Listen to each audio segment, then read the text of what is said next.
Selamat malam, Assalamualaikum warahmatullahi wabarakatuh. Salam presisi.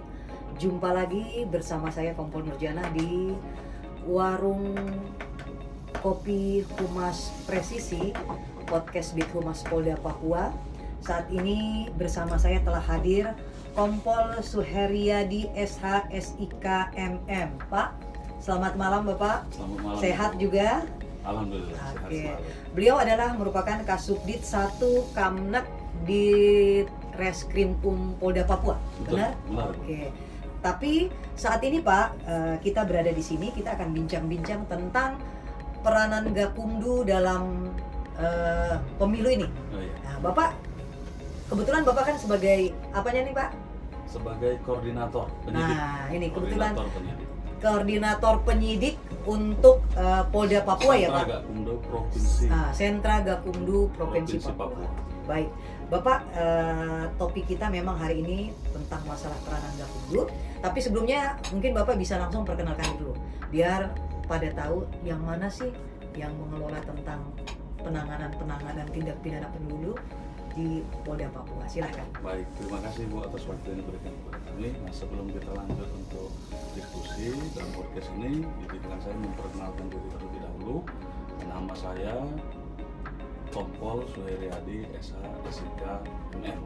Kemudian saat ini dipercayakan oleh pimpinan untuk menjabat sebagai Kasubdit 1 Kamnek di Reskrim Polda Papua. Oke. Nah, dalam hal ini terkait dari pertanyaan pemilu, secara ex officio, karena jabatan saya sebagai Kasubdit 1 Kamnek, secara otomatis saya mengemban fungsi dan menduduki jabatan di Gakumdu sebagai koordinator penyidik untuk menangani tindak pidana pelanggaran pemilu selama yang terjadi di pemilu serentak tahun 2024 ini. Baik, Pak, kita langsung ya, biar ini topiknya menarik, biar masyarakat juga tahu. Mereka sering mendengar Gakumdu. Sebenarnya apa sih? Binatang apa sih? Makanan apa tuh Gakumdu gitu kan? Iya. Yang mereka tahu memang Gakumdu itu terdiri dari 3 unsur, ada Kejaksaan, Polri, dan Bawaslu. Nah, tapi ke dalamnya secara aturannya mereka tidak tahu apakah semua anggota Polri mengemban fungsi itu, kan tidak gitu kan? Tidak. Nah, mungkin di situ Bapak mungkin bisa jelaskan. Kemudian mekanismenya bagaimana biar pada tahu. Silahkan Pak. Baik, terima kasih. Nah, sekedar memberikan penjelasan, pencerahan kepada masyarakat, Gakumdu itu merupakan salah satu badan yang didasari sebagai dasar hukumnya adalah Perbawaslu 3 2023. Itulah dasar hukumnya, dibentuknya Gakumdu.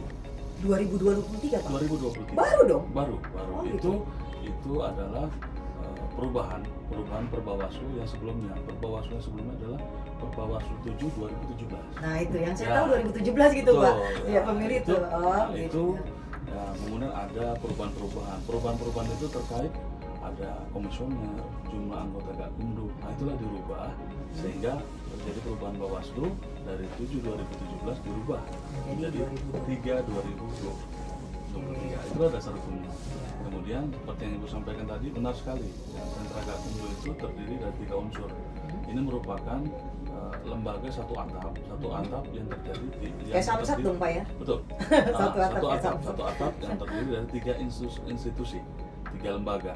Oke. Yang pertama itu adalah Bawaslu sendiri, itu sebagai penyelenggara pemilu. Kemudian setelah itu keduanya adalah penyidik Polri, dalam hal ini Polda setingkat provinsi, Polda Papua. Yang ketiga adalah unsur kejaksaan. Kemudian tidak semua baik kepolisian, baik Bawaslu sendiri, kepolisian maupun jaksa tidak serta merta karena udah ada di lembaga institusi tersebut terus tergabung dalam Gakumdu. Nah, Tidak. itu yang menarik tuh. Jadi Tidak, masyarakat tidak itu perlu tahu bahwa tidak semua anggota Polri, anggota Kejaksaan, anggota Bawaslu itu mengemban fungsi Gakumdu. yang Gakumdu. Itu kalau nggak salah harus ada sprint atau skep-skep yang ditunjuk gitu ya Pak. Betul, Ibu. Nah, itu dia. Mekanisme awalnya dari Bawaslu melalui ketua komisioner, ketua Bawaslu itu bersurat ke lembaga kepolisian dan bersurat juga ke lembaga kejaksaan. Iya, mengacu kepada Perbawaslu 3 2023 itu, di situ kan sudah diatur berapa Jumlah anggota. ya jumlah anggota, dari Bawaslu berapa, dari kepolisian berapa, dan dari kejaksaan berapa. Nah, dari situ nanti surat itu dibalaslah dari pimpinan lembaga masing-masing, dari kepolisian, dari Pak Kapolda membuatkan surat perintah, dari kejaksaan tinggi, dari Kajati membuat surat perintah. Itu suratnya usulan nama-nama yang Ya, diminta gitu ya. nah, Berapa Pak jumlah polisi kita? kalau dari yang- polisi itu jumlahnya kita total 9. 9. Ya, 9 terdiri dari Bapak Wamen sebagai 1, koordinatornya. ya, sebagai koordinator. Oke. Nah, kalau totalnya pelaksananya itu 9. Tetapi secara struktural kita totalnya itu 11. 11 itu 11. maksud dari Termasuk ya dari atas. pimpinan atas, Pak Kapolda mengemban fungsi sebagai dia penasehat. Oke. Penasehat. Kemudian Pak Direskrim itu sebagai pembina. Pembina. Berarti cocok ya anggota penyidiknya 9, 9. Pak Kapolda pimpinan Polri ini penasehatnya Penasehat. dengan pembinanya Pembina 11 Pak ya. Direktur 11. Nah, kalau kejaksaan Bapak tahu nggak berapa? Kalau kejaksaan totalnya mereka itu 5 orang. 5 orang. Bawaslu sendiri Bawaslu yang terlibat itu 1 orang komisioner. itu Didukung, aja. ya 1 orang komisioner didukung sama 5 orang staf. Oh 5 orang. Berarti 6. Nah, Berarti dari yang nanti diberikan dari kejaksaan, dari Polda itu menjadi dasar untuk diterbitkannya SK dari ketua Bawaslu. untuk membuat legitimasi bagi anggota-anggota tersebut untuk melakukan yang tadi di Sentra Gakumdu Pak ya. Penanganan pelanggaran Oke. tindak pidana pemilu. Berarti nanti kalau itu di Reskrim kan Pak? Iya betul itu. Nah, itu anggota-anggota yang nanti menyidik umpama ada pelanggaran pemilu tindak pidana, berarti mereka yang udah disprintkan itu ya? Iya itu. Ah. Nah, ditambah satu lagi, Hah? selain syarat anggota-anggota kepolisian di Polda Papua yang diseprinkan tersebut yang bisa mengampu fungsi sebagai Gakumdu, itu juga harus memiliki Sertifikasi penyidik. penyidik tindak pidana pemilu khusus. Jadi sebelum kami ditunjuk sebagai anggota Gakumdu yang tergabung dalam Gakumdu menangani tindak pidana pemilu, kami dilakukan pelatihan dulu Oh, di Jakarta. Di Jakarta berapa lama tuh Pak? Di Jakarta selama 2 minggu. Dan masa berlaku sertifikasi itu berapa lama? Masa berlaku sertifikasi itu sampai dengan satu tahapan. Satu tahapan ini kan pemilu lanjut ke pilkada. Ya, setelah itu nanti periode berikutnya kita akan pelatihan lagi. Fair begitu ya, berarti fair memang karena ditakutkan nanti ada aturan-aturan yang Ya, perubahan. berubah, ya. Sip lah Pak. Hanya berlaku pada saat satu periode ini saja Oke. sampai dengan pilkada. Mantap sih. Kemudian gini Pak, kita sudah tahu bahwa anggota-anggota yang di Sentra Gakumdu berarti mereka yang memang mempunyai legitimasi dengan adanya SK. Nah, yang terjadi sekarang banyak masyarakat juga belum memahami. Dipikir pelanggaran-pelanggaran pemilu itu yang sentra leading sektornya itu Polri, padahal kalau menurut saya yang saya tahu enggak ya Pak ya? Tidak. Itu kan ibaratnya Polri akan menerima dan menindak suatu perkara apabila ada laporan dari Bawaslu gitu ya Betul. Pak ya? Jadi seperti kita analogikan, anggaplah Gakumdu itu seperti sebuah rumah. Oke. Anggap Gakumdu itu seperti sebuah rumah. Nah, Rumah itu kan ada pintu masuk, ada pintu keluar. ah. Pintu masuknya itulah Bawaslu. Oh Jadi gitu. orang kalau menduga ada pelanggaran tindak pidana pemilu, dia masuk dulu lewat Bawaslu. Nggak bisa langsung Nggak ke bisa Polri. langsung ke Polri, Ya, nggak bisa. benar. Nanti dilihatlah syaratnya, syarat formil dan materialnya terpenuhi apa tidak untuk dia membuatkan laporan. Nah, setelah memenuhi, baru diregistrasi. Pak mungkin bisa dicerita dulu. Syarat formil itu menyangkut apa tuh? Ya, syarat formil ini ada 3. Syarat formil supaya seorang itu memiliki hak untuk melaporkan sebuah tindak pidana pemilu ada 3. Yang pertama itu harus jelas identitas pelapor Dibuktikan dengan KTP. dengan KTP. Oke. Iya, terutama terkait umurnya. Harus berapa? Umurnya kalau mempunyai KTP dan mempunyai hak pilih kan harus 70 Oh tahun ke iya, atas. berarti Ya. itu faktor itu Ya, ya. faktor itu salah satunya sehingga dia berhak sebagai pelapor. Pelapor. Ya. Setelah itu kemudian juga harus dicek masalah domisilinya. Jangan sampai dia melaporkan tindak pidana pemilu di Papua, tapi dia tidak berdomisili di sini. Oh gitu. Nah, Itu nggak boleh ya, sehingga gugur itu ya. Gugur itu syarat formilnya tidak terpenuhi. Yang kedua, syarat formilnya dia harus menjelaskan juga siapa orang yang dia laporkan. Harus tahu ya. Harus tahu. Nggak asal bilang umpama saya lagi nih, itu ada pelanggaran siapa Pak Surya, sebatas begitu nggak Ya, boleh bisa. gitu. Oh. Dia harus jelas. nama lengkapnya siapa, kemudian jabatan orang itu pada saat pemilu itu sebagai apa. Di perlu bukti-bukti lain nggak Pak, macam dia ngakunya terjadi kecurangan hitung suara, dokumentasi atau apa, perlu itu nggak? Perlu, itu tapi nanti di syarat material. Iya, Syarat formil ini tadi hal pelapornya, formil. Oke. kemudian terlapornya siapa, yang berikutnya itu pelaporan itu harus disampaikan ke Bawaslu itu tidak lebih dari 7 hari kerja semenjak peristiwa itu diketahui. 7 hari 7 kerja. hari kerja, tidak termasuk hari Sabtu, Minggu, dan hari libur. Sejak dia tahu ya. Sejak dia tahu, Sejak dia tahu, bukan saat peristiwa itu terjadi, bukan. Oh, Sejak dia sejak tahu. diketahui Sejak oleh dia tahu. pelapor Ya, itu. dan 7 hari. 7 hari, dan itu bisa dibuktikan secara logikanya. Jangan sampai dia sudah mengetahui ini 10 hari, tetapi dia tahu aturan Gakumdu ini nggak boleh lebih dari 7 hari, sehingga dia mengarang cerita, saya baru tahu 2 hari yang lalu Pak. Nah, itu nanti saat Itu ini nanti sama pada saat Bawaslu diklarifikasi ketahuan sama tuh. Bawaslu dari pelaporan awal itu kan ketahuan. Iya, Oh ini benar-benar. syarat formilnya tidak terpenuhi, udah ada luar selewat. Itu langsung hilangkan aja gitu ya. Langsung tidak diterima karena Oke. alasannya tidak memenuhi syarat formil. Nah, itu perlu diketahui. Syarat formil 7 hari sejak diketahui peristiwa pelanggaran itu. Nah, itu harus memenuhi unsur tuh. Jangan bohong-bohong gitu kan Pak, Betul. karena pasti akan ketahuan. Yang pertama. Oke. Materialnya apa? Nah, syarat material juga ada 3. Syarat material ada 3. Yang pertama itu dia harus ada tempat kejadian perkara.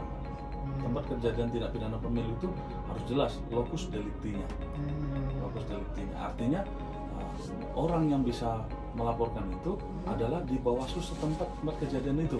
Contoh, dia ada tindak pidana pemilu di Kabupaten anggaplah Tolikara. Oke. Tapi dia mau laporkan di Wamena, itu tidak akan diterima karena syarat formilnya Ya. tidak Material terpenuhi. tadi. Syarat materialnya tidak Material terpenuhi. tadi tidak Ya. terpenuhi. Syarat materialnya Oke, tidak lokus terpenuhi. deliktinya Lokus ya. deliktinya. Berarti memang orang ya. Domisili itu. Domisilinya di situ, Iya. peristiwanya terjadi di situ, Bawaslu-nya pun dilaporkannya di situ. Di situ. Ya, tidak bisa lintas batas. Ditambahkan lagi yang berikutnya, ini kan ada hierarki laporan. Hierarki laporan, contoh pelaporan yang tindak pidana pemilu yang terjadi di kabupaten mau dilaporkan ke nasional, ini salah kaprah. Terlalu Kan mau Bawaslu tahu itu kan mulai dari Bawaslu nasional, Iya, provinsi, sampai level ke sampai ke level kecamatan kabupaten ke bawah ada. itu ya? Iya. Jadi kalau ada peristiwa tindak pidana terjadi di kabupaten, ya dia lapornya di Bawaslu kabupaten. Biar kamu punya backingan kenal di nasional, minta maaf ya. Ya. Harus sesuai hierarki gitu kan Ada Pak ya. hierarki lokasi. Oke. Nah, Oke. Yang pertama kan lokus tempatnya, Ah. tempatnya. Yang kedua itu uraian. Uraian itu Uraian. tempus, waktunya. Oh iya. Nah, waktunya. Jadi Yang- tempus delikti dengan lokus delikti Lokus harus delikti ada dapat di ya. situ, harus dapat. Yang ketiga yang terakhir itu adalah bukti-bukti pendukung. Yang Ibu tanya tadi. ya, Nah. bukan hanya bisa katanya atau saya dengar-dengar. Ini isu-isu yang beredar tidak bisa.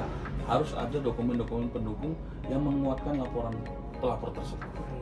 Itu Pak yakin Bawaslu itu dia memahami itu? Iya, karena begini, seorang komisioner Bawaslu, seorang komisioner Bawaslu itu kan dilantik itu lewat mekanisme seleksi. Oh, gitu. Mereka Ya, ada pelatihan-pelatihan gitu nggak? Atau sosial apa ya istilahnya diberikan pengetahuan itu kayak kita harus sertifikasi dulu. Mereka ada juga begitu. Ibu. Sama ya. Jadi pada saat setelah pembentukan, setelah mereka diangkat jadi komisioner Bawaslu dan staf Bawaslu, itu kemudian kita akan membentuk sebuah Gakumdu. Setelah itu kita dikasih rentang waktu untuk seperti bintek. Oke. Bintek, sosialisasi, Nah, bintek itu ya. simulasi, pelatihan bersama. Nah, Jadi itu yakin mereka sudah punya bekal yang yakin, cukup untuk berdasarkan referensi pengalaman periode-periode pemilu sebelumnya. Ah. Oke. Itu kalau menjadi anggota Bawaslu itu syarat bagi mereka apa tuh Pak? Nggak ada. Ada syarat yang diperhatikan nggak? Anggota Bawaslu, komisionernya, iya ada syaratnya tertentu. Komisioner Bawaslu itu kan terdiri dari ada akademisi, praktisi, akademisi hukum. Akademisi hukum ini contoh pengacara. Ya. Akademisi hukum ini contohnya dosen. Itu akademisi, hukum. ya. Oh iya akademisi. dosen. Staf-staf pengajar yang kira-kira dia punya basic sarjana hukum. Ya. Nah, itu salah satu syaratnya, dia akademisi hukum. Yang kedua praktisi hukum, pelaksana hukum, contoh pengacara, lembaga-lembaga swadaya LSM itu, LSM. tapi yang bergerak dalam bidang hukum. Ya. Kemudian yang berikutnya adalah tokoh-tokoh Tokoh-tokoh yang berpengaruh nih? Ya, bukan tokoh-tokoh, artinya tokoh-tokoh yang mengamati hukum. Oh, tokoh-tokoh yang Pengamat bergerak ya, di bidang hukum bergerak memang di ya? bidang hukum Oh, juga. Nah, sebenarnya. itulah salah satu syarat untuk mencalonkan Menjadi menjadi komisioner Bawaslu. Baik. Lewat seleksi yang ketat, kemudian nanti akan dipilih lah. Kalau komisioner Bawaslu di provinsi itu terdiri dari 5 orang. Baik, Pak. Kemudian ini tadi kita sudah bicara tentang syarat formal material. Perlu kita juga tahu nih Pak, mekanisme penanganan. Jadi umpama nih masyarakat kan udah tahu ini ada pelanggaran kan, di Gakumdu itu kan harus tentang pelanggaran itu kan ada yang ditemukan dengan yang dilaporkan ya. Jadi temuan, laporan. Pelanggaran pemilu itu dia laporkan ke Bawaslu. Bawaslu itu ada masa waktunya nggak untuk istilahnya laporan itu dia tangani sampai tahap ini harus batas waktunya berapa, kemudian dia laporkan ke Polri. Karena kalau di Polri yang saya tahu cuma Polri, karena kita di Polri aja 14 hari gitu kan 14 Pak. hari, betul. Tapi kalau di Bawaslu saya nggak tahu. Terus apa persyaratan apa yang, apakah cuma sampai di Bawaslu? Apakah semua menjadi kewenangan Bawaslu? Contohnya lihat, ini cuma pelanggaran biasa, udahlah Bawaslu. Berarti dia punya kewenangan mutlak dong. Saya akan teruskan ke Polri atau saya ini sendiri kan Iya. gitu. Nah, gimana tuh Pak? Jadi ada mekanisme tersendiri. Jadi pada saat Bawaslu tersendiri tadi, kita lebih fokus lagi ke Gakumdunya saja. Gakumdu pelanggaran pemilu yang nangan kan Gakumdu. Ah. Nah, ya. Bawaslu itu hanya sebagai wadahnya saja, tapi lebih khusus lagi Gakumdu. Jadi setiap ada orang yang melaporkan tindak pidana pemilu, dia datang ke kantor Gakumdu, Ya. sekretariat Gakumdu. Ah. Di situ ada piket. Kemudian tadi dia tidak boleh lebih dari 7 hari sejak diketahui. 7 hari. Ya, Oke, dan setelah tadi- syarat formil dan materialnya terpenuhi, maka Gakumdu sendiri, unsur Bawaslunya Nah. itu punya waktu 1 kali 24 jam untuk melaksanakan pleno. 1 kali Kali 24 jam. Pleno itu dihadiri oleh seluruh komisioner atau 2/3 jumlah komisioner yang saat itu ada di lokasi tempat tugasnya. Contoh ada Tunggu Pak, ini untuk satu permasalahan atau satu satu permasalahan aja? Iya. Itu waktunya 1 kali 24 1 jam. kali 24 jam. Oke. Apabila dalam hari yang sama itu ada 3 laporan, Mm-mm. ya berarti 3 harus mereka plenokan. Dengan 1 kali 24 jam Dengan juga? 1 kali 24 jam. Oh, saya kira kelipatan begini, karena satu masalah, berarti 3 masalah dikalikan 3, enggak gitu ya Pak? Tidak begitu. Begitu, Walaupun itu ada kan. laporan yang masuk pada hari itu 5, berarti 5 harus diselesaikan Masya 1 kali Allah, 24 itu jam. hancur juga tuh Iya. Pak. Bisa mereka itu pleno sampai malam. Lah iya, Iya. wah apa itu kayaknya Karena berat kalau banget pleno itu istilahnya di kepolisian itu seperti gelar perkara. ya. benar. Kalau di kejaksaan Nah. kan namanya expose. Kalau Sama. kita gelar Nah, perkara, di Bawaslu benar, itu benar. namanya pleno. Makanya kan berat banget tuh Pak. Berat, sangat berat. Seandainya ada 3 masuk, Iya. terus dia harus Pleno kan? pleno kan 1 gelar kali perkara. 24 jam. Kita gelar perkara aja kan butuh waktu berapa Lama. jam? Iya, itu Wah, satu perkara aja lama. Itu nggak ada masalah bagi mereka atau bagaimana menurut Nah, Bapak? mereka kembali ke syarat normatifnya saja. Oh, lihat itu Ya, dulu ya. jadi dia tidak mengacu kepada argumen alibi, Mm-mm. tidak. Oh gitu. Mereka mengacu kepada kelengkapan syarat formil dan material. Ah. Jadi saklek kalau memang tidak memenuhi syarat formil, contoh syarat formilnya terpenuhi, tapi materialnya tidak terpenuhi, gugur. Nah, minta maaf aja ya, kan gitu kan? Karena mengingat waktunya Waktu. itu dan memang dia harus selektif betul-betul kan? Jadi Nah. kemudian juga pada saat pleno itu kan tidak mengundang pihak luar. Ya internal. Jadi komisioner KPU itulah yang melaksanakan pleno itu, kemudian menyampaikan.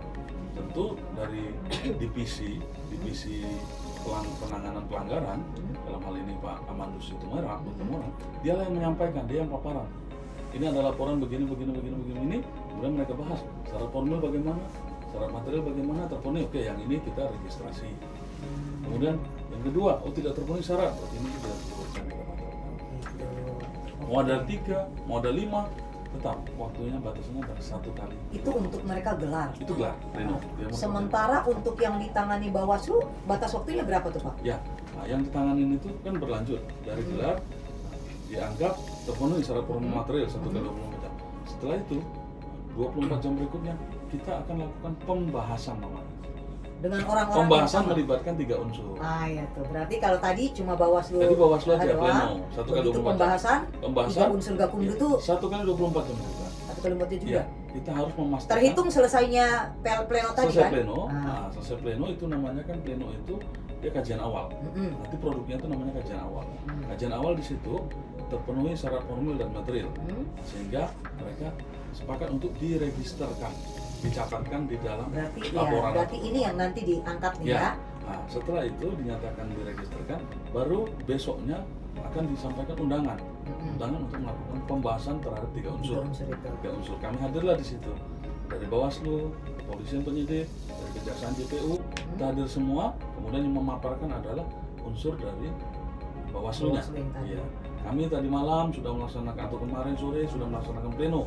Kami sepakat ini memenuhi syarat formil dan material, sehingga kami registrasikan. Sekarang kami minta pendapat dari unsur kepolisian, penyidik, dan unsur kejaksaan JPU.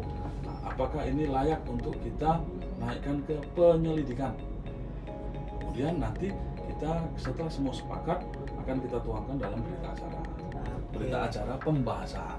Setelah itu baru ketua Bawaslu akan membuatkan surat tugas. Hah? Surat tugas kepada personel-personel yang ditugaskan untuk menangani perkara itu. Oh berarti itu dari Bawaslu yang keluarkan surat tugas Ya, surat ya? tugas. Surat tugas itu, dalam surat tugas itu ada anggota Bawaslu-nya, ada anggota penyidiknya, dan ada jaksa yang ditunjuk. Ini tahapan apa nih untuk lakukan penyelidikan? Penyelidikan. Tahapan penyelidikan Iya, ya? dalam hal ini nanti Bawaslu, unsur Bawaslu dengan kepolisian, unsur Bawaslu sebagai leading sektor utama, Mm-mm. ujung tombaknya. Mm-mm. Tetapi kepolisian dan kepolisian mendampingi di lapangan. Oke. Kejaksaan memantau dan mengawasi lewat sekretariat kantornya mereka. Ini makan waktu perlu waktu berapa hari? Ada Itu ketentuannya ada nggak? ketentuan. Berapa Itu tuh? maksimal paling lama 14 hari. Jadi tadi 14 udah hari. ya udah 7 hari batas laporan. Kemudian 1 hari kita kajian awal, Hah? 1 hari kita untuk pembahasan pertama. Kemudian setelah itu 14 hari kita diberi waktu untuk melakukan penyelidikan. Baik Pak, ini kita berlanjut ya. Iya. Sampai dengan penanganan dari Gakumdu saat ini selama pemilu ini berlangsung, udah ada berapa tuh Pak? Iya. Ada Yang berapa? sudah sampai dengan saat ini itu sudah ada totalnya itu dalam data kami itu ada 58 laporan dan temuan. Itu Itu yang yang tercatat. sampai di kepolisian. Tidak, Oh, itu yang sampai di Bawaslu. registrasi Bawaslu. Oh, legislasi Iya, Bawaslu. registrasi Yang Bawaslu. ditangani pihak kepolisian, yang di offer Iya. ke pihak kepolisian Yang ada berapa tuh Pak? ditangani pihak kepolisian itu 58. ya, Banyak banget. 58 itu yang total sudah kita tangani itu sampai dengan tahap kepolisian Mhm. itu ada 7. 7. Boleh tahu aja Eh, di mana-mana aja tuh? Bukan 7, ada 10. 10. Oke, boleh tahu di mana aja? Iya, tahap penyidikan tadi kalau penyelidikan itu kan masih di level Bawaslu. Mhm. Polri hanya mendampingi. Mendampingi, Setelah benar. itu dibuatkan laporan polisi. Semenjak dari pembuatan laporan polisi, dari situlah kewenangannya kepolisian berjalan Melakukan melakukan penyidikan. penyidikan. Berapa hari? Batas waktu lagi? 14 hari. 14 hari. 14 hari juga. Luar biasa. Lidik tadi 14 hari, penyidikan pun 14 hari juga. Kerja berat Pak ya? 14 hari itu kita harus memastikan 2 alat bukti terpenuhi. Sehingga Sesuai dengan prinsip dalam penyidikan itu dalam ya? penyidikan dalam KUHAP itu. Jadi di situ totalnya yang sampai ranah kepolisian itu ada 10 dari 58 tadi. 58. Ya, 58. Berarti yang terbukti bisa diajukan untuk tindak Pembuatan pidana. PDP, laporan polisi itu 10. ada 10. 10 itu dengan rincian tahap penyidikan itu 1. Penyidikan itu di Kepulauan Yapen, Kabupaten Kepulauan Yapen. Oh, ini apa ya? Ya, itu ada 1. Kemudian yang sudah lengkapin berkas dan sudah di tahap 1 kan, Mhm. kejaksaan, Mhm. itu ada 1. Satu juga sudah sampai kejaksaan nih. Itu di kota Jayapura. Jayapura Kota. Jayapura Kota. Ini kami di sini kan sebagai Bawaslu Gakumdu Provinsi. Nah, tetapi penanganannya itu kembali seperti yang saya sampaikan tadi, kembali ke hierarki Gakumdu masing-masing wilayah. Benar. Saya sampaikan tadi, Yapen tadi berarti ditangani di Yapen, Ya. di Gakumdu Yapen. Benar. Kemudian yang sudah tahap 1 di Kota Jayapura, ya ditanganinya di Gakumdu Kota Jayapura. Jayapura gitu. Kemudian ada juga yang setelah dinaikkan ke sidik, kemudian batas waktu 14 hari, kemudian dilakukan pemanggilan, dilakukan berita acara pemeriksaan, nah, kemudian dicari 2 alat bukti tidak terpenuhi. Nah, maka dalam hal itu kita lakukan SP3. Pemberhentian. Oh iya, surat pemberhentian, surat pemberitahuan penghentian penyidikan. Itu ada yang dihentikan itu ada 2. Di mana aja tuh Pak? Yang pertama itu di Sentra Gakumdu Kabupaten Sarmi. Hah?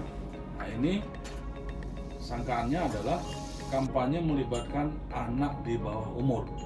Persangkakan yang Itu persangkaan yang melibatkan anak di bawah anak umur. di bawah umur. Nah, Berarti belum 17 tahun tuh belum di bawahnya 17 tahun kan? di bawah umur. Nah, Oke. ini dalam hal ini kan kita lakukan penyidikan, pemanggilan, pemeriksaan.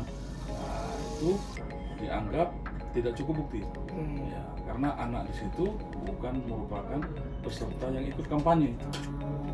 Artinya bukan dia ada di situ, bukan ikut kampanye. Itu ngarang-ngarang aja Ya, gitu. itu dia. Nah, tunggu Pak, saat Bapak mengeluarkan SP3D itu yang terlapor itu harus diberitahu apa enggak? Betul itu. Dikasih tahu ya? Harus Berarti diberitahu. mekanisme sama dengan Sama. tindak pidana Sama. ini ya? Nah, sama. Mekanisme penanganannya. Terima kasih. Penanganannya sama persis dengan penyidikan Pidana di yang kepolisian umumnya pidana kita umum. Oke. Hanya ini dia leg Spesialis ya. pemilu. Ya, lebih khusus ya. Kan ada Thank you. ada yang khusus, ini ada yang pemilu lebih khusus. Lebih Ya, lebih VVIP khusus, ya? VVIP. Karena kan kejadiannya ini kan periodenya 5 tahun sekali. Iya. Contoh yang khusus itu korupsi khusus, Oke. indaksi Anak. khusus, anak Anak. khusus, Nah. cyber khusus. Nah. Ini itu khusus, ini Lek khusus. leg spesialis, lebih khusus lagi. Masih ada nggak deh Pak? Yang perlu disampaikan ke masyarakat? Oh, yang perlu disampaikan ke masyarakat Yang yang tadi perlu ini jumlah jenis tindak pidana yang menonjol. Oke, Yang betul. menonjolkan betul. selama pemilu serentak 2024 Saat ini ya, yang berlangsung ini. Yang menonjol ini kan itu undang-undang itu pasal-pasal pidananya kan banyak. Heeh. Tapi kita ambil kita Yang menonjol Ya, ini yang paling banyak kita rekap terjadi. yang paling banyak Yang terjadi, paling banyak. baik itu ditemukan maupun dilaporkan. Oke, di Papua ya, khusus Di Papua, Papua ya. khusus Oke, apa Papua. saja tuh Pak? Papua dan jajarannya, Heeh. jajaran DOB Yoi. itu menghilangkan hak pilih orang lain. Itu ada 20 kasus. Iya lain, menghilangkan. Itu yang paling tinggi. Hak pilihnya orang lain itu dihilangkan. Hak pilihnya orang dihilangkan sebanyak 20 perkara. Tunggu, itu menarik nih. Dia menghilangkan hak pilih orang lain dengan bayangan Bapak sebagai aparat kepolisian. Dengan harapan apa dia mengganti dengan punyanya dia atau bagaimana tuh? Karena kan daftar pemilih itu kan sudah paten tuh. Ya, DPT Iya itu kan? paten. Udah paten Iya, kan? iya. Begitu dia menghilangkan hak pilih orang lain, otomatis kan akan terlihat kekurangan. Apakah dia mengganti dengan punya dia? Iya. Ada bermain, ada kesengajaan seperti itu atau gimana tuh? Di situ kan kalau surat suara itu, Bu, surat suara itu kan ada sesuai DPT. Kemudian Anda tambahan 2%. Yang sering itu jumlah DPT itu pun contoh DPT-nya itu 300 orang. Oke. Itu kebanyakan itu tidak 300 orang itu datang ke TPS. Benar-benar gitu. Nah, berarti kan ada surat-suara sisa. Ya. Sisa tidak terpakai. Ah. Tidak terpakai karena orang yang punya DPT itu mungkin sedang dinas di Ah, luar, tidak datang gitu tidak kan? datang atau Ah. sakit kan. Nah, itulah yang kemungkinan bisa digunakan.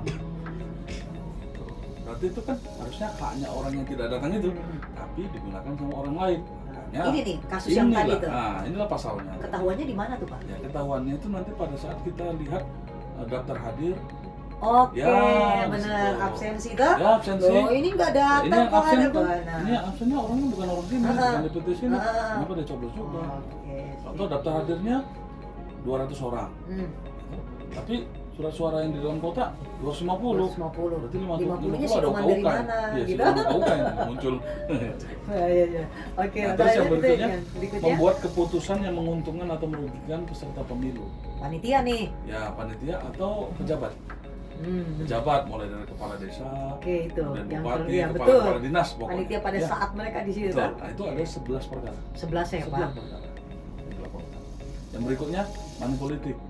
Money politik. Serangan fajar. Ya, serangan fajar. Serangan fajar itu ada 9. Serangan 9. fajar pada saat menjelang pencoblosan maupun pada saat Itu kampanye. laporan apa temuan tuh? Laporan. Laporan dah? Laporan. Laporan dari mereka sendiri atau? Ya sesama peserta. Saya juga karena Ya, jujur saya juga sering dilaporin gitu, wih dapat berapa dapat 300, udah terima uangnya tapi pilih sesuai hati nurani. Iya. Yang geblek bukan kamu, dia yang Ya, bagi. Gitu aja saya bilang sesama sama peserta teman. karena ini kan mereka Namanya rezeki. kontestasi, saling Benar, bersaing. benar. Nah, sehingga kan saling lirik juga. Ah. Pada saat kelompok sana ada kekurangan, melakukan politik, Ah. mungkin mereka dia rekam, kemudian dia kamerakan, dia videokan. Nah itulah menjadi bukti laporan. Langsung bukti Dia ya. bukti Oke laporan. sih, money politik tuh. Politik. Kemudian yang berikutnya merusak alat peraga kampanye. Ada 5 perkara. Nah, supaya ini kan menjadi tolak ukur bagi masyarakat, pembelajaran. Itu kayak spanduk-spanduk. Ya, spanduk-spanduk itu. Itu Itu- kalau kita rusak itu ada melanggar pasalnya. Kecuali yang berhak untuk mencabut ya. ya Itu pada kan saat ada, waktu ada sudah. surat tugas. Itu ada surat tugas dari yang berwenang. Kita aja polisi nggak cabut tuh Nggak Pak. bisa, Heeh. nggak bisa kita mencabut. Kemudian yang berikutnya adalah mencoblos lebih dari 1 kali. Nah, ini saya sampaikan Yang tadi tuh ya. Iya. Ya Karena di sana, iming-iming, nah dicoblos, cuci. cuci, nah dia mengaku lagi belum data. mencoblos. Nah, kemudian mungkin ada keterlibatan pihak tertentu, Pasti. ya dia dikasih jelas, surat-suara dia coblos lagi di situ. Benar. Nah, jadi yang berikutnya lagi Banyak banget Iya. peluang pelanggaran ini. menggagalkan pemungutan suara. Itu gimana tuh, Pak? Menggagalkan pemungutan suara ini bisa jadi menghalang-halangi penyelenggara, menghalang-halangi KPU supaya waktunya habis. Karena kan waktunya terbatas nih TPS itu dari jam 7 pagi sampai jam 1 siang. Batas waktu toh? Batas waktu untuk pembukaan TPS itu. Sehingga dia menghalang-halangi supaya penyelenggaraan TPS itu tidak terlangsung. Saya jadi ingat tuh Pak, tahun yang pemilu kemarin, pas waktu itu saya masih di Bimas, saya ikut Pamatwil. Iya, Bang. Pas di Kuamki Kuamki Narama tuh. Narama yang Itu jadi pas sama dengan Pak Adil. Jadi pas mau coblos itu ada masyarakat. Dia nggak boleh, dia tahan nggak boleh. Terus ada yang bilang, wah ini sudah kena pelanggaran pemilu nih. Waktu itu kan Iya. kita belum ngerti toh. Panggillah Kapolrestanya. Jadi karena bertanggung jawab di wilayah itu Kapolresta. Terus udah panggil dia trik bagaimana caranya biar dia nggak tahu Kapolres kasih apa mungkin itu kan. Akhirnya dibuka. Jadi pertama itu bilik suara itu sudah jam. Kita juga udah bilang, "Oh, ini di jam berapa nih belum langsung." Nah, saya jadi ingat yang Bapak bilang ini dia. menghalang-halangi kasus ini nih. Menggagalkan pemungutan suara. Salah satunya seperti itu. Iya gitu ya. Modusnya seperti itu. Itu berat juga nggak Pak? Itu berat juga Ibu. Kalau mengenai pemungutan suara itu ancamannya itu ada 2 tahun. Iya karena itu dia menghalangi hak suara orang banyak banget itu bisa jebol tuh. Betul. Yang ini basicnya ini bisa enggak. Bisa artinya suara-suara itu jadi hangus. Iya itu dia Di kan. TPS itu karena tidak terjadi pencoblosan hangus. Akhirnya Karena batas waktunya sudah habis, dirugikan ya. orang Apalagi yang kalau orang-orang yang punya basicnya memang calon yang ini basic saya nih. Iya, apa itu Kekurangan yang 5.000 aja wah hancur gitu kan. itu bahasa kandangnya kan, kandangnya. Itu benar Sementara Pak. di situ tidak terlaksana, Kandangnya. dia rugi sekali. Oke. Itu laporan apa temuan tuh Pak biasanya? Kalau yang menggagalkan itu biasanya temuan. Temuan gitu ya. Temuan. Tapi kalau pihak yang dirugikan macam ini juga bisa nih Bisa. laporan ya. Bisa. Dia punya hak juga untuk lapor. Sip. Lanjut. Yang berikutnya Bu, ini ASN tidak netral. Nah ini biasanya pada saat tahapan kampanye.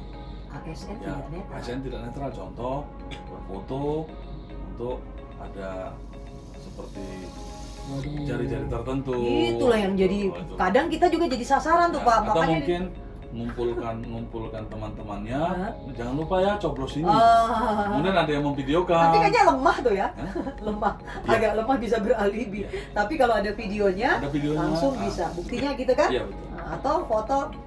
Ya, Padahal maksud seperti ini itu. pis nih pis. Maksudnya PIS ya. Iya kan? Tapi kan Tapi indikasi begitu ya, nomor calon 2, tertentu. iya. Yang Makanya makanya calon lain keberatan. Makanya kita di Polri orang nggak boleh Tidak harus boleh. begini aja. Bisa. Begini. Ternyata ada Kemudian yang pasalnya. tadi yang kampanye melibatkan anak di bawah umur. Mm-mm. Nah itu juga ada pasalnya. Yang berikutnya adalah ujaran kebencian. Artinya menjelek-jelekkan caleg tertentu. Pasangan caleg. Iya. Kemudian ujaran kebencian itu menyebarkan berita hoax atau mendiskreditkan suku tertentu. Iya, Ya, benar. suku tertentu. Sarah lah main Sarah juga seperti gitu kan. itulah. Itu. Pak saya tertarik yang tadi tuh anak di bawah umur tuh. Iya. Itu kalau anak di bawah umur dia dipakai gitu kan. Itu yang kena orangnya itu tuh dia yang- juga yang kena yang itu- bersangkutan. Ya yang kena itu adalah panitia kampanye. Anaknya umpama yang dipakai dia nggak kena. Nah, anaknya itu karena dia kan belum punya kemampuan untuk dikategorikan di bawah umur iya. itu ya, Dia kan kemampuan masih kalau kalau jawab secara hukum kan dia 20. benar-benar. Kalau ini lagi dia kena peradilan anak biasa kan komisi itu, ya. berarti panitianya ya. Panitianya Fair, saya mengatakan- pikir anak itu yang kena. bukan. Sip. Karena kan ada perlindungan anak juga. Itu dia. Berarti memang Panitianya lah yang sudah dinyatakan syarat untuk bertanggung jawab secara hukum, panitianya lah yang harus bertanggung jawab. Oke. Sip. Lanjut ya? Itu dulu cuma itu saja. Makanya dari ini kan kita rekap kemudian kita kategorikan. Nah, itu totalnya jumlahnya 58. 58 Ya dari tadi. 58 itu kita urai tadi lah. Yang rating paling atas pelanggaran yang banyak itu adalah menghilangkan hak pilih orang lain. Ya, Itu sebanyak 20. Itu memang apa ya? Kecurangan lah kalau Ya. kita bahasanya gitu kan. Kecurangan mereka untuk menonjolkan mereka punya jagoan iya, mereka. kan seperti itu. Karena masing-masing juga mereka bermain gitu kan. Ya. Yang netral kan cuma Polri, TNI doang. Ya, Polri TNI udah pasti netral. Karena kita TNI Polri Bu, kenapa wajib netral? Karena kita tidak punya hak pilih. Benar. Jangan lupa. Bayangkan seandainya dua kekuatan itu mempunyai hak pilih, Ya. hak pilih apa yang terjadi gitu kan? Jadi, Oke. Baik, Pak Heriadi, Iya. mantap banget bincang-bincangnya. Ini kita harapkan menjadi suatu penambah wawasan bagi seluruh masyarakat yang nanti menyaksikan channel ini. Itu bisa menjadi penambah ilmu pengetahuan kita, sehingga tidak ada lagi nanti kita mendengar kenapa ini kok Polri begini, padahal mekanismenya sudah yang tadi Bapak jelaskan. Pak, statement terakhir, closing statement, mungkin ada yang mau disampaikan? Iya. Silahkan. Statement terakhir kepada masyarakat seluruh Indonesia, khususnya di tanah Papua. Jadi memang pemilu itu adalah pesta rakyat. Kita memiliki hak pilih, kita berhak. Tetapi jangan lupa, selain hak kita juga punya kewajiban. Nah, memilih adalah hak kita, tetapi kewajiban kita jangan melanggar hukum yang sudah ditentukan di Undang-Undang 7 2017. Karena hak kita silakan kita gunakan, tapi jangan sampai melanggar hukum tindak pidana pemilu. Karena ada sanksi yang berat. Dan itu berlaku secara individual. Oh gitu. Sanksinya itu berlaku individual. Siapa yang melakukan, dialah yang bertanggung jawab. Sip. Baik, terima kasih Pak Suheryadi. Jadi para pemirsa nanti yang memperhatikan ini, ingat apa yang disampaikan tadi oleh Pak Suheryadi bahwa ada hak, ada kewajiban. Bijaksanalah menggunakan apa yang menjadi hak Anda, namun Anda juga harus memperhatikan kewajiban Anda adalah menjaga keamanan, ketertiban berlangsungnya pesta demokrasi itu dengan baik. Demikian Bapak, itu Ya, yang bincang-bincang kita. Ya, terima kasih. Kedepan kita akan undang lagi mungkin Baik. dengan topik yang menarik. Baik. Akhirnya, wassalamualaikum warahmatullahi wabarakatuh. Selamat malam, salam presisi.